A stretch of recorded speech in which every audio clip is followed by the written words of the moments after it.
So, regrets. We all have them time to time in our life.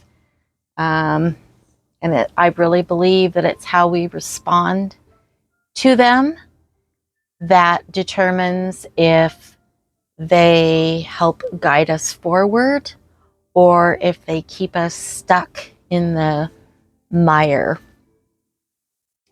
And I really, I don't care what the loss is. I don't think it really matters. It could be a broken relationship. It could be death, loss of a job, loss of a home, loss of just about anything, even a pet. Anything that happens in your life that maybe I think we feel out of control about, and we feel like somehow we should have or could have done things differently. After my husband's death, I found myself constantly saying things like, I should have done this, I should have done that. I should have been there more. I should have done, shoulda, coulda, woulda. Stop. I had to tell myself, stop shoulding myself. Stop shoulding yourself. I learned that I used to own a small business, and I had a business coach, and that was one of the things that I learned from her was stop shoulding yourself. When you do that, you're just beating yourself up. You're not fixing anything, and you're not making anything better. You're not accomplishing anything. I know, I've been there. So just stop. Shoulding ourselves keeps us stuck in the past. I'm going to say that again. Shoulding ourselves keeps us stuck in the past because we replay that over and over in our mind, what we could have, should have, maybe done differently. And the honest truth is, in most cases, you can't go back and fix things. You can't. Those shoulds, they don't change anything. But what you can do is something else. Something that I have found that has helped me is journaling. And I use that in a variety of ways, which I'm going to talk about in some other videos. But for this, just a pad of paper, rapid fire. When you're sitting there wallowing in all those, I shoulda, I wish I had of, write them down on a piece of paper, rapid fire them, right? Make a list. Excuse me.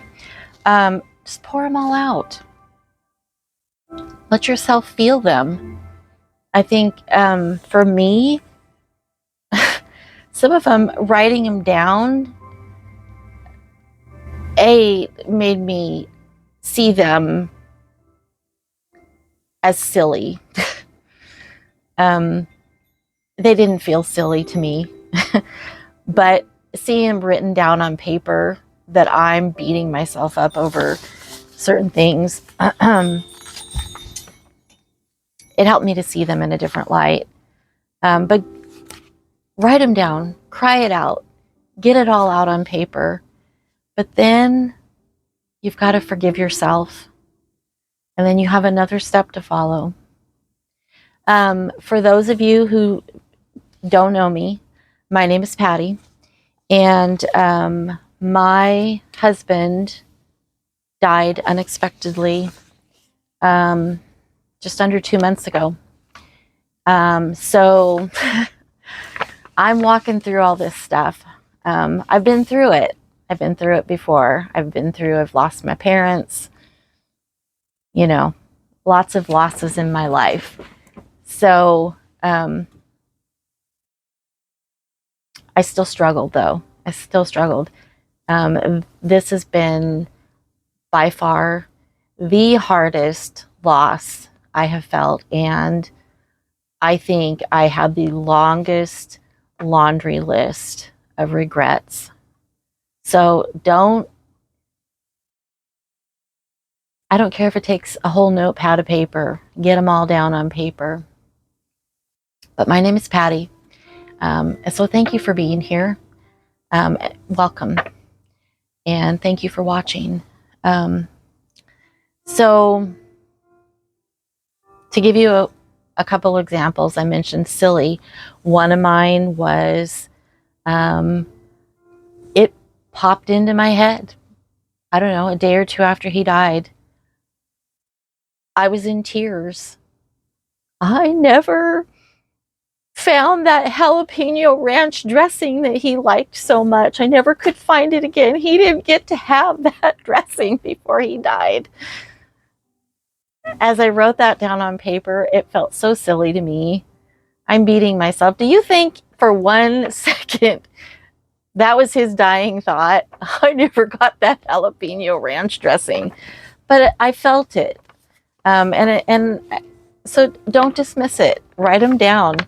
I also beat myself up that, hindsight's always 2020. You look back and I'm like, I should have recognized, I should have put together the pieces. I should have known that he was heading for a stroke. We should have done this. We should have routed differently. We shouldn't have went through these mountain passes, all the things.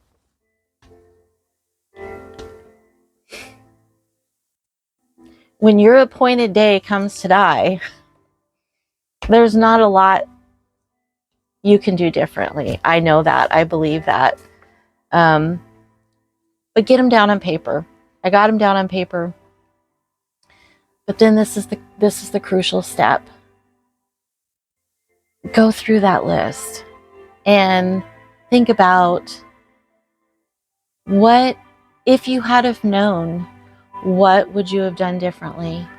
How would you have responded differently? Knowing what you know now, how would you handle it so you didn't have the regret?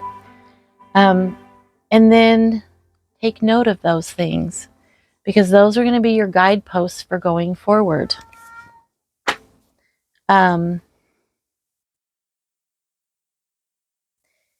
There are some things that we can, potentially go back and try to do differently, depending on what your regrets are, what the loss involved in, what you're grieving or having regrets about. So if you can, that's awesome. If it's a broken relationship and you recognize, I can go back and I can talk to them, but maybe you can't. Maybe they're gone and you can't. But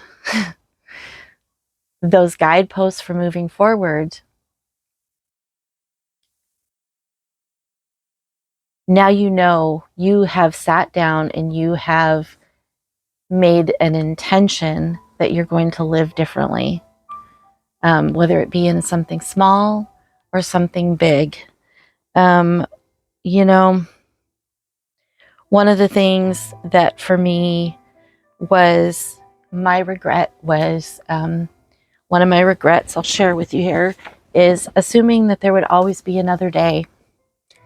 There was places that we went on our travels, on our retirement journey, and we cut it short with, we'll be back. We'll come back. Next time, we'll plan this and we'll be here for the full 2 weeks that we could stay. We found some amazing boondocking spots. Obviously, that's not happening. My regret was that we didn't just stay. Why didn't we just stay? Or why didn't I just fully immerse myself in that moment, knowing that this may be the only time I'm here. This may be the only moment we're in this place. So for me, my intention going forward is to always say what needs to be said. Being present in all those moments with the people that I love. I can't change how I would respond with my husband, but in my other relationships going forward, with my family, with friends, to not just assume there's another day. Assume that this is the day, don't leave anything unsaid. Tomorrow is never promised to us. So that's one very mindful thing we can remember. But your list is going to be different. We all have our own list, and those are our guideposts to go forward. I think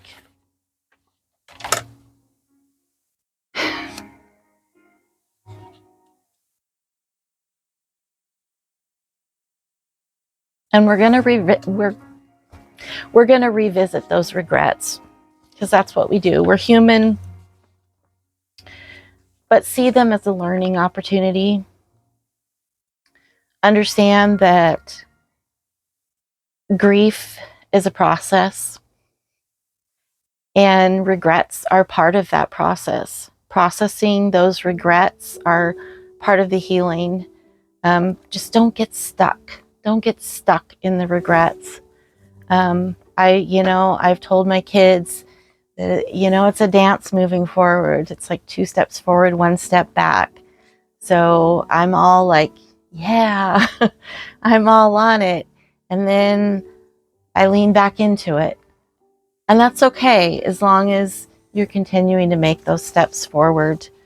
The most important thing is give yourself grace.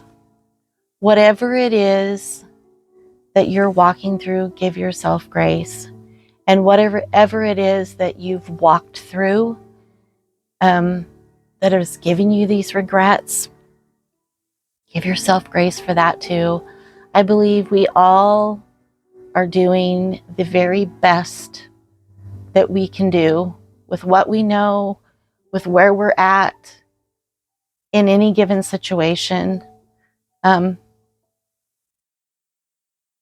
So these are my thoughts on this subject. I hope this has been helpful to you. If you're going through grief right now, my heart pours out to you. I'd love to hear your thoughts. I'd love to hear what you're going through. I'd be honored to pray for you.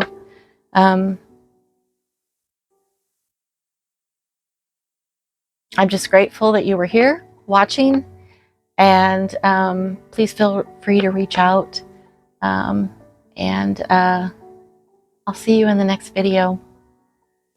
Bye, my friends.